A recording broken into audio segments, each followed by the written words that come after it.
L'ETP, c'est quoi? L'idée de ne pas renoncer, de faire des choix et de décider de ce qui est bien pour moi. Un approfondissement de sa propre vie personnelle. C'est un retour sur soi pour en fait réapprendre à vivre en fonction de ce qu'on a déjà vécu. Améliorer sa vie à venir.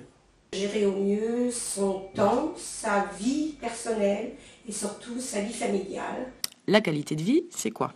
La qualité de la vie, c'est d'avoir l'esprit tranquille par rapport à la maladie, déjà.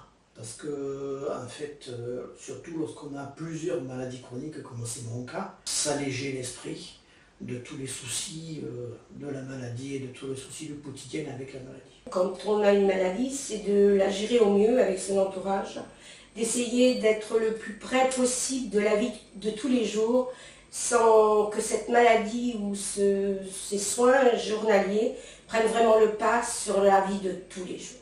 Être tous les jours en accord avec sa maladie. Être le moins possible tributaire des autres. Continuer à pouvoir faire des choix, à prendre ses décisions, conserver des plaisirs.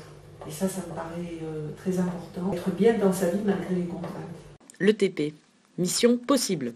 En fait, il faut que le patient ait la volonté de pouvoir se dépasser et la volonté de pouvoir apprendre. Et il faut que le soignant ait la volonté de pouvoir apprendre lui aussi et déléguer un certain nombre d'informations auprès du soigné. Et ça ne peut passer que par le dialogue. J'ai une série de verbes actifs en fait qui me viennent à l'esprit et qui sont aussi valables pour le patient que pour le professionnel.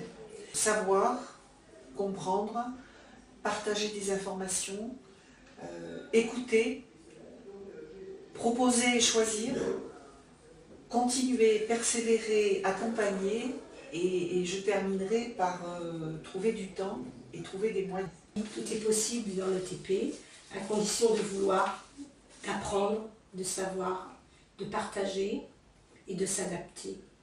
Après, tout est possible. Mission possible. L'ETP, nos astuces pour réussir la mission. L'ETP ne peut se construire qu'à partir du moment où elle suit le vécu du malade. Pour réussir l'éducation thérapeutique, il faut surtout être partie prenante dans la décision, pour aller jusqu'au bout et résoudre ses problèmes. Je pense qu'il faut vivre l'ETP comme une solution et pas comme une contrainte, surtout. De ne pas lâcher la main trop vite. L'ETP, c'est l'affaire de tous et c'est pas seulement l'affaire de spécialistes.